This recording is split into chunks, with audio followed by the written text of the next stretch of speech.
bentuk kepala buntung. Pas gue buka tuh kamar mandi, doi ngomong pak, bilang kafir 50%, agama gue 50%.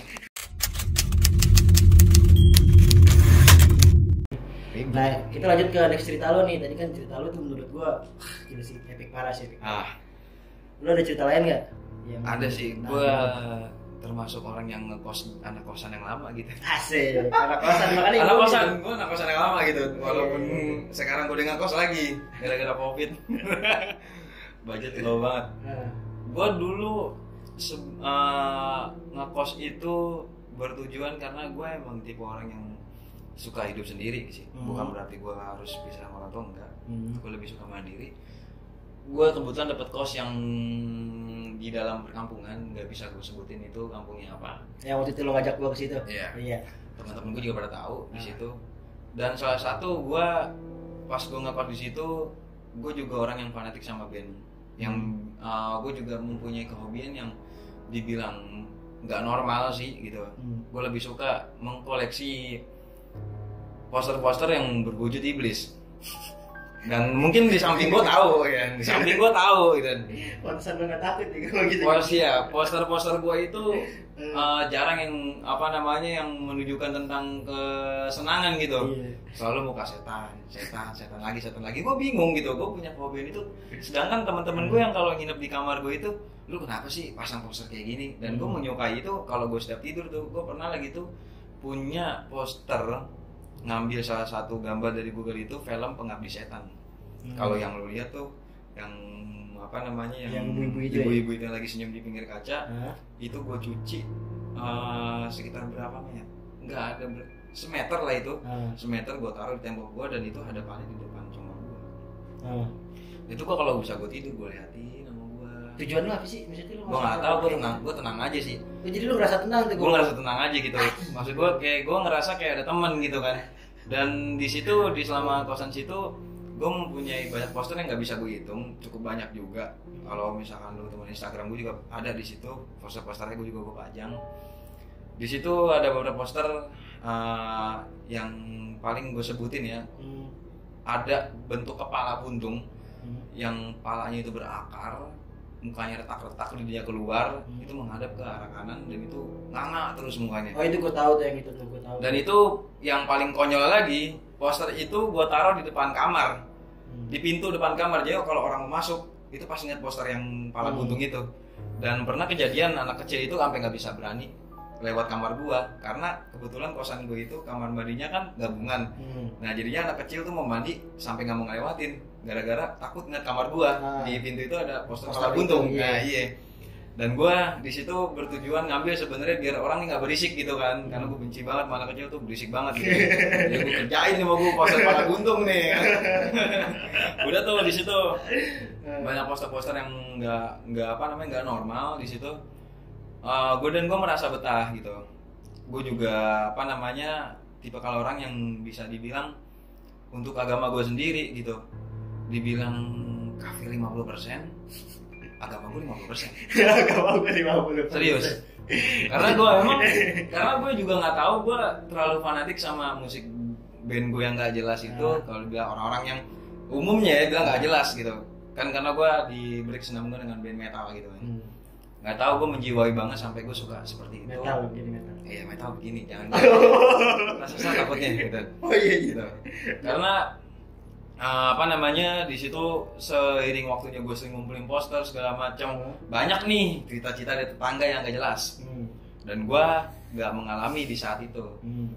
Ada yang bilang anak kecil yang di samping kosan gue bilang, "Om, ketika gue pulang dulu ya, pulang main, Om, tadi ada dua orang itu keluar dari kamar Om, tiba-tiba cabut gitu kan. Wah, gue nggak tahu itu siapa ya kan, orangnya kayak gimana gitu, nggak tahu. Aku aja langsung lari gitu, serem banget, giginya panjang-panjang gitu. Wah, udah tuh dia sih di situ kasus di kosan itu banyak orang yang cabut dari kosan itu karena terganggu sama makhluk halus gitu kan. Dan singkat ceritanya gini, pertama gue di kerja ini itu ketika gue mau mandi. Gue mau mandi itu pagi-pagi. Nah, pas gue mau mandi, gue ke wastafel dapur, kan dapur gabungan sama kamar mandi. gue pas mau mandi, wah ada yang orang mandi di dalam nih, jebur. Gue tunggu 5 menit di dalam kamar. Gak sampai 5 menit gue nunggu karena gue orang yang gak sabaran. Cuma 2 menit gue keluar lagi nih. Tiba-tiba tetangga gue lagi buka baju lagi di dapur. Gue tanya dong, bang, udah keluar mandinya gitu. Siapa yang mandi? Mau gue mandi. Di situ posisi dalam kosan itu cuma ada gue mandi doang. Dan dia bilang gak mandi. Gue bilang, lu jangan bohong bang, lu mandi kan tadi gitu. Beneran gue gak mandi. Lu lihat nih mau cium ketek gue kata gitu. Kalau masih bawa begini, gue masih muka bantal. Posisinya di situ ngapain tadi? Oh dia baru bangun tuh. Dia baru bangun, cuma cuci tangan doang, cuci muka di wastafel itu. Kata gue bodo amat lah, biarin kan ya, gue tetap mandi di situ. Itu kajian pertama yang janggal gitu menurut gue biasa aja.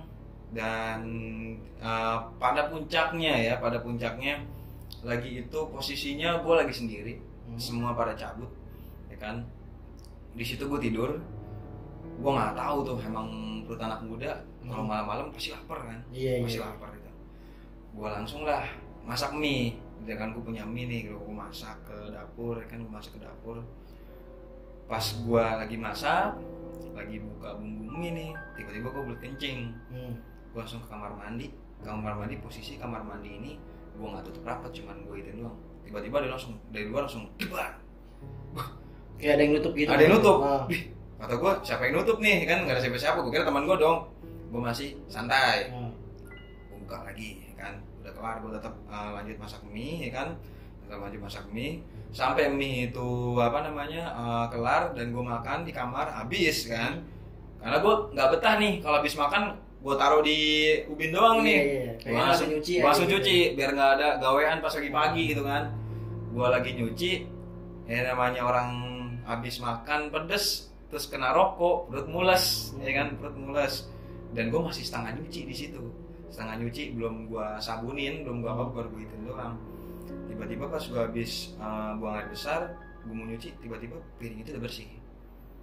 Maksudnya gimana? Piring itu udah bersih. Yang tadinya enggak tadi gini, coba gue. Piring itu udah sebelumnya kotor nih. Kotor. Lo taruh tuh gua taruh di wastafel, terus lo kencing.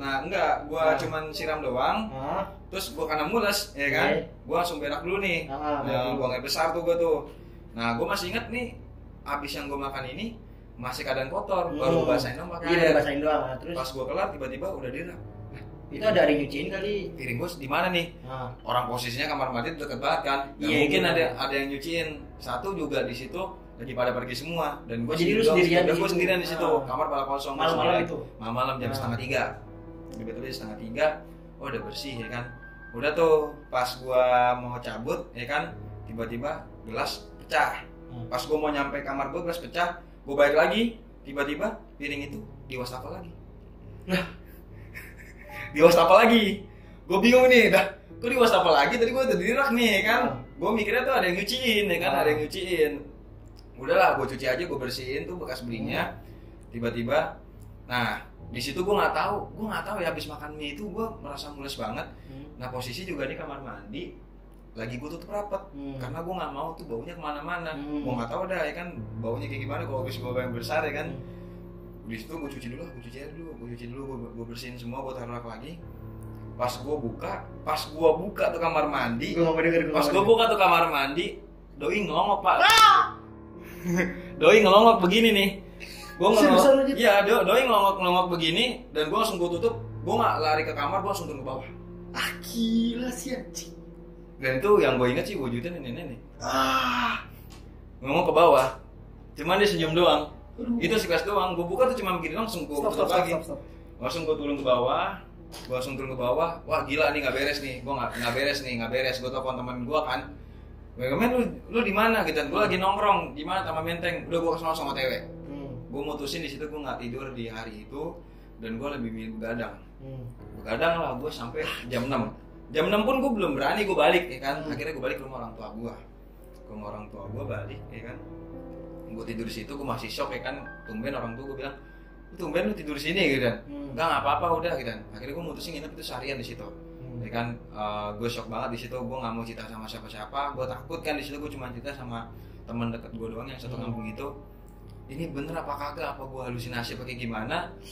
Itu piring dari bersih, terus ada gelas jatuh. Gue bersihin dan gue mules lagi. Gue nggak tahu tiba-tiba mules pas gue buka. Itu pas banget pas gue mau buka, yang namanya orang gue pas buka pintu kamar mandi itu langsung WC kan, langsung Iya, WC. tahu. Kalau gue dia ngomong itu benar-benar nempel palanya di tembok. Gue langsung nggak sampai nggak buka full, langsung gue cepret. Itu buka dikit langsung gue cepret, langsung turun gue lari bukan ke kamar gue, langsung gue turun ke bawah. Wah, masalahnya gue setelah lo cerita ini gue takut kalau gue ke kamar mandi gitu. Gue nggak beres nih, ini nggak jelas kata gue nih, nggak jelas ya kan. Langsung gue turun di situ, udah tuh gue beraniin diri, gue balik di situ. Gue balik, udah tuh gue balik ke kosan gue. Disitulah baru mulai cerita dari orang-orang yang ngekos di situ. Dan gitu pernah ada orang Flores, orang Flores tuh dia begadang. Bapak sama anak begadang di atas tuh tempat jemuran. Katanya dengar suara kuntilanak tuh kenceng banget, nggak berhenti, kan? Terus sampai dia ke kamarnya tuh kenceng banget, nggak berhenti. Dan katanya pas udah sampai kamarnya, kebetulan di kamarnya itu depan itu kamar gua. Dan yang lebih gilanya lagi, dia bilang suara itu kencengnya di kamar gua. Nah dia kesel dong. Wah si Mas Hamzah ini ngigo nih, orang ngigo nih, ngigonya nggak sampai ngeganggu jam tidur orang gitu kan. Kamar gue diketok di situ. Kamar gue diketok, gue diomelin sama dia, bukan lebih diomelin sih, karena emang mungkin ada mereka kayak begitu kan. Mas Hamzah, tolonglah kalau itu tuh jangan bikin kita takut kata gitu. Gak usah kayak begitu gini. Wah segala macam gue dikasih tahu kan, karena gue tahu dia intonasi seperti kayak gitu, suaranya nada bicara kayak gitu. Jadi lu selalu aja gitu ya. Gue bilang, saya nggak guyon kayak gitu kok, saya nggak ngigo seperti itu. Dan di saat gue lagi ngomong suara itu ada dan dia mendengar dan gue enggak. Tuh Mas denger gak kayak gini? Saya nggak denger, dan itu katanya dia makin kencang, bener-bener makin di kiri kanan kuping dia, dan gue itu nggak denger. Gue nganggap dia itu lu gila kali. Terus gue langsung masuk ke kamar, gue tutup. Dia sampai teriak-teriakan tuh dalam, aduh jangan ganggu saya gini. Wah kesian. Jadi dia keganggu tuh ya. Keganggu, jangan ganggu saya gini. Dan itu dia bilang kelarnya itu jam 4 subuh. Kejadian dari jam 1 malam getok kamar gue itu jam 3. Jam 4, jam pokoknya pas subuh, ajian subuh itu kelar. Dan itu nggak lama. Sebulannya dia langsung cabut dari situ. Dan gue di situ masih berasumsi ini baik-baik aja semuanya. Sampai di kamar depan ada orang suku Padang. Dia ngekos di tempat gua.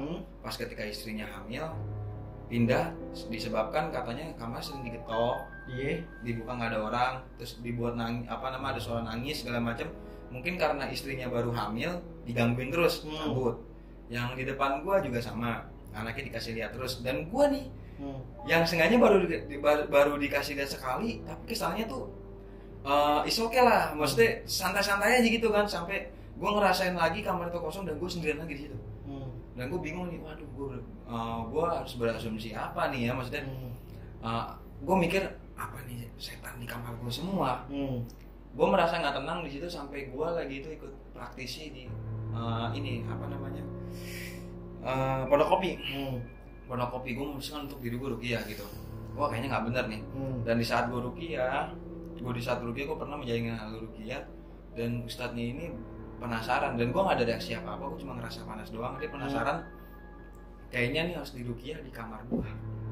Oh jadi di tempat tinggal itu? Di tempat gue tinggal nih. Dia penasaran di situ nih, karena dia merasa tuh kayaknya nggak ngikut semua nih pas di saat pengobatan gitu. Di saat pengobatan kayaknya nggak ikut semua nih, kayaknya kayaknya Mas nih harus diobati di tempat tinggal Mas nih, gitu kan. Karena di tempat pengobatan saya ini kayaknya kok kosong gitu, cuman saya ngejanggal tuh hawanya Mas ini kayak penuh emosi gitu kan. Energinya ke bawah lah ya. Energi ke bawah, cuma dia nggak ngikut gitu. Udah nggak usah, gue nggak mau rame, ya kan. Terus gue nggak mau rame, udah gue ikhlasin aja di situ. Pokoknya pas gue udah hawa mau cabut itu banyak mimpi yang gak enak gitu kan. Dan itu mimpinya itu kayak ngerasain pas gue pertama yang kejadian pas gue lagi di TKS. Dan ini bukan lebih epic sih sebenarnya, ini lebih berasa mimpi gitu ya, nggak sampai bangun 2 kali. Gue pernah ngerasain itu. Itu bisa keluar di ruqyah atau gimana? Enggak, pas gue tidur. Dia kan pengen ruqyah tempat tinggal gue, tapi gue nggak mau ribet kan. Akhirnya nggak jadi tuh ruqyah. Nggak jadi. Nah lebih tepatnya lebih ekstrimnya itu, gue ngerasa arep-arepan itu, dan pas gue melek Berhadapan posisi gue tuh centang, ya centang. Terus pas gue melek itu, pas gue melek, gue ngeliat tuh banyak makhluk tuh ngetawain gue dari muka gue, ngedeketin gitu, kayak ngedeketin gitu. Ayo, dia kayak orang berpesta tuh kayak mau nyiksa gue gitu, lu nggak bisa kemana-mana, lu nggak bisa kemana-mana. Dan itu gue nggak bisa ngomong apa-apa, dan itu nyata bener gue yang gue lihat. Ada kayak pocong aja sampai gue nggak kenalin bentuknya kayak gimana. Dan itu bentuknya tuh bukan setan yang kita biasa lihat di TV-TV yang mainstream. Dan itu bentuknya beda, ada yang bertanduk, ada yang celingnya panjang, ada yang berbentuk kayak reok segala macem, mukanya kagak jelas.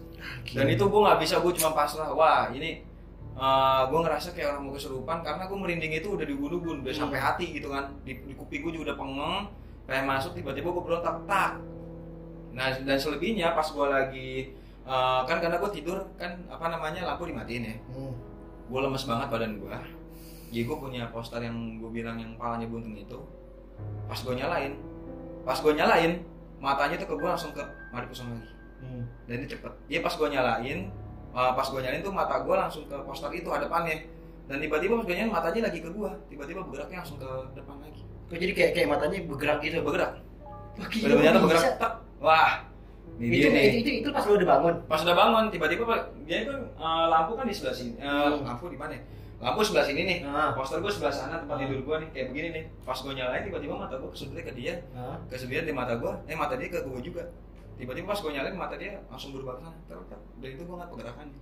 Wah, gila sih anjir. Gokil nih. Itu yang baru gue namanya percaya. Baru gue konsultasi sama beberapa teman gue, ternyata kalau di agama Islam itu siapapun manusia tidak boleh memasang hiasan berbentuk makhluk hidup. Gitu kan, berbentuk makhluk hidup seperti binatang, manusia, segala macam kan. Lebih tepatnya kalau memasang hiasan itu seperti alam, kayak lukisan gunung gitu segala macam. Karena salah satu kenapa itu kesalahan gua, ternyata kita memasang hiasan seperti makhluk hidup itu menjadi tumpangan para iblis dan setan itu untuk hidup di situ. Ini kalau ini bisa nggak nih? Ya bisa. Itu kan termasuk makhluk hidup. Wah, bisa. karena gue punya cerita dari. Kalau itu kan lucu itu panda tuh, bisa juga itu. Ya pokoknya yang berbentuk makhluk hidup. Wah. Dan kalau misalnya lo nggak percaya, coba lo tanya-tanya sama orang-orang yang udah paham banget gitu. Karena gue lagi itu pernah dapat cerita sama adik kelas gue yang pulang kampung dan itu foto-fotonya itu habaib. Foto-fotonya habaib. Nah karena itu kan habaib itu kan juga makhluk hidup. Habaib ya, foto habaib dan itu kehalangan karena rumah itu udah lama nggak ditempatin dan itu pas lagi dia baru ke sana tuh matanya kadang suka gerak.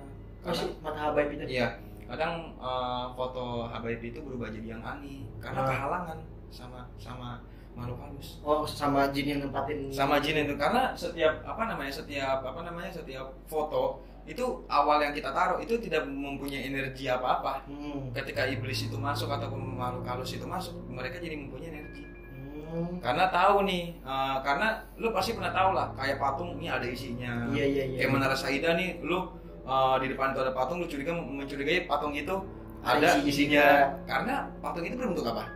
Untuk makhluk hidup. Nah, iya. Makhluk hidup. Jadinya tuh pada intinya tuh iblis dan setan itu nggak cuman dia hobinya itu nggak cuman merasuki manusia, tapi dia merasuki benda-benda mati yang menyerupai makhluk hidup. Dan itu gue menyadari, dan gue termasuk orang yang kekeh, gue sayang sama poster gue, ya kan, malah gue tambah lagi, gue tambah terus yang gue bilang sama pengabdi setan itu. Wah ini kayak gue nggak di handphone scroll kayak finalnya di lo pas upload lo masang foto pengabdi setan itu tuh. Iya. Ini final di sini nih, gue nge-scroll ya kan, kayaknya keren nih kalau gue pasang di situ, kayak keren nih. Cobalah gue ke Senen ke tempat percetakan, gue cuci kan sama gue bikin poster dan itu gede. Pas gue buka, wah itu keren banget, gue merasa bangga, wah keren nih. Nemenin gue tidur nih kan, gue tidur selonjoran ngeliat tuh poster, wah anjir keren banget, gila.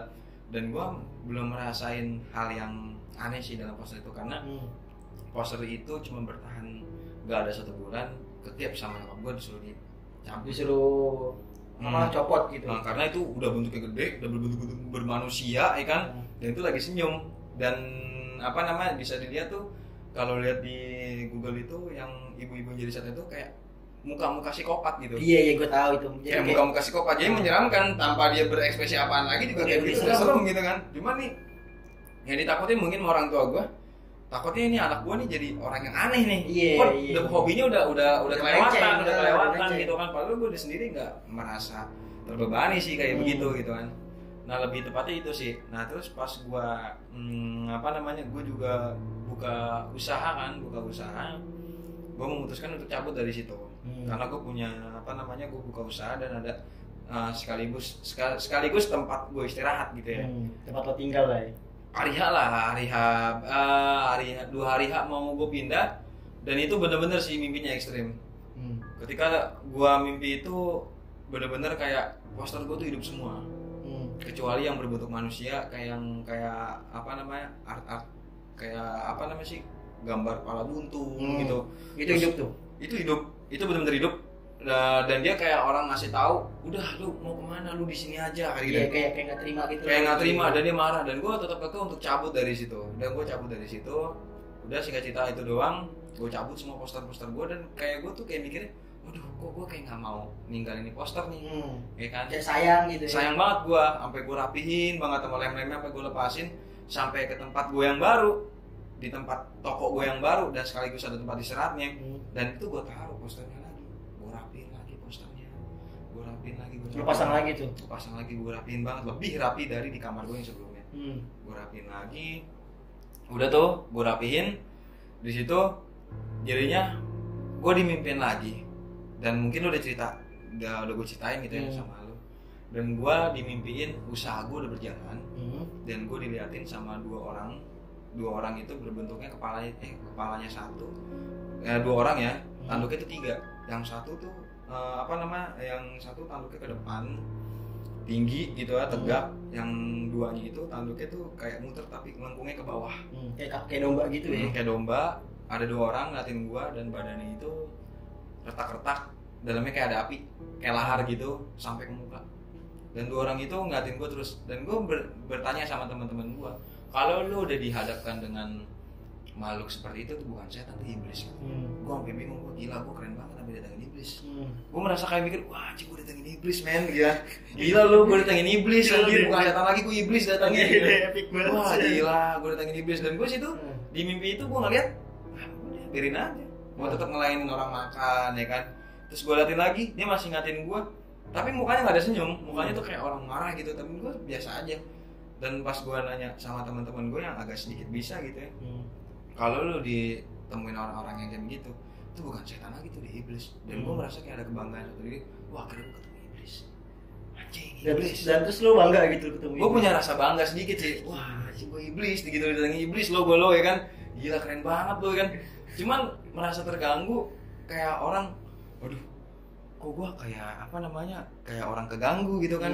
Mikirnya kok kayak gue kayaknya resah gitu, kayaknya gue resah banget. Pas lah kejadian itu tuh lu kayak ngerasa resah? Gue ngerasa resah banget. Akhirnya gue mutusin poster gue itu gue cabut-cabutin semua, kecuali Nirvana itu masih nempel tuh di toko gue yang di pertama itu, masih nempel Nirvana yang gede banget tuh, itu masih nempel.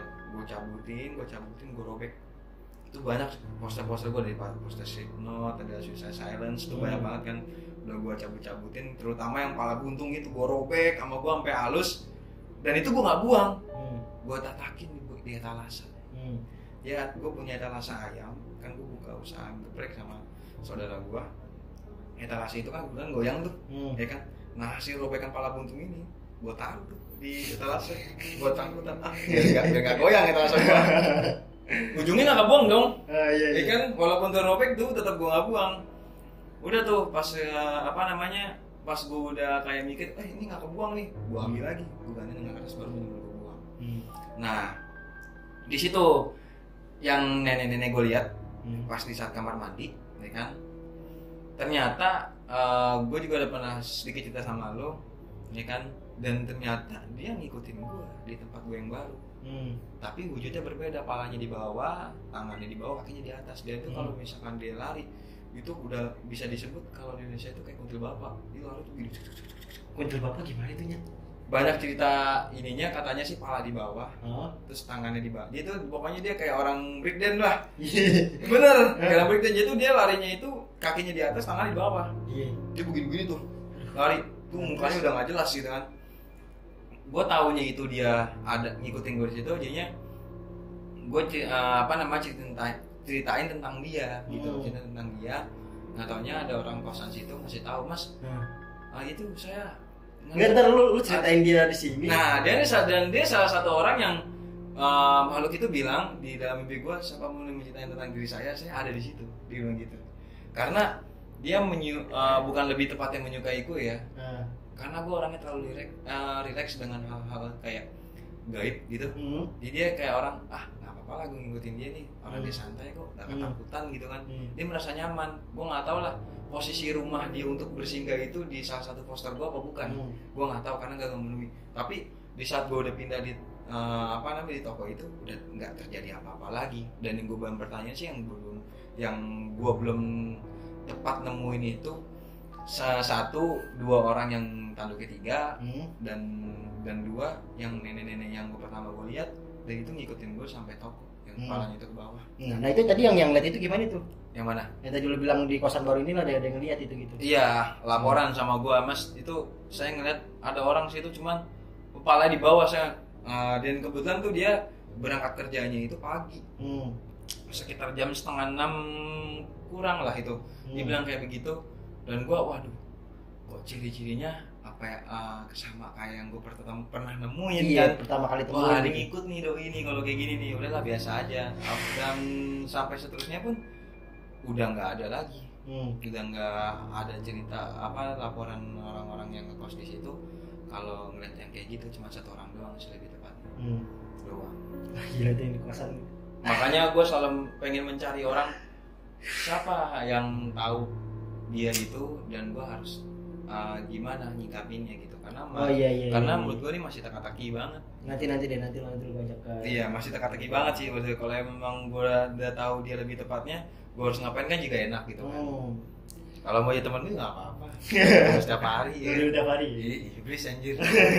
Gue ngeri juga sih, dan gue keluar jalur sama ini gue.